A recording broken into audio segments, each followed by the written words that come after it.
ശ്രീമുരുക ജ്യോതിഷത്തിലേക്ക് സ്വാഗതം. നമ്മുടെ ഭവനങ്ങളിൽ ശ്രദ്ധിക്കാതിരിക്കുന്ന ഒരു കാര്യമാണ് ഇവിടെ പറയുന്നത്. അതായത് പടിയിൽ, നമ്മുടെ വീടിൻ്റെ പടികളിൽ ഒരു കാരണവശാലും ചെരുപ്പ് ഇടാൻ പാടില്ല.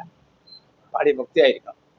ചെരുപ്പിട്ട് കഴിഞ്ഞാൽ അത് ലക്ഷ്മി ദേവി കടന്നു വരുമ്പോൾ അവർക്ക് തിരിച്ചു പോകും. ഇത് അംഗീകരിക്കുന്നതല്ല. മുറ്റത്ത് തുപ്പാൻ പാടില്ല.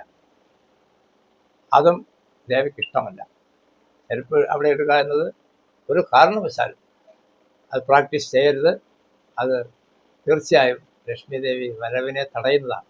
പകലായാലും രാത്രിയായാലും പടികളിൽ ഇരിക്കരുത്. അതും തടയുന്നതാണ്. പ്രത്യേകിച്ച് അറിഞ്ഞോ അറിയാതെയോ പെൺകുട്ടികൾ, അമ്മമാർ, ഈ അശുദ്ധിയുള്ള കാലങ്ങളിൽ അമ്മമാർ, പെൺകുട്ടികൾ ശരീരശുദ്ധി ഇല്ലാത്ത സമയത്ത് പടിയിലിരിക്കുന്നത് ഡബിൾ ദോഷമാണ്. ലക്ഷ്മി സരസ്വതിയുടെ കടാക്ഷം നമുക്ക് കിട്ടണമെങ്കിൽ ഒരു കാരണവശാലും പടിയിലിരിക്കരുത്, ചെരുപ്പിടരുത്, നടയിൽ തുപ്പരുത്. ഇത് പ്രാക്ടീസ് ചെയ്ത് നോക്കണം.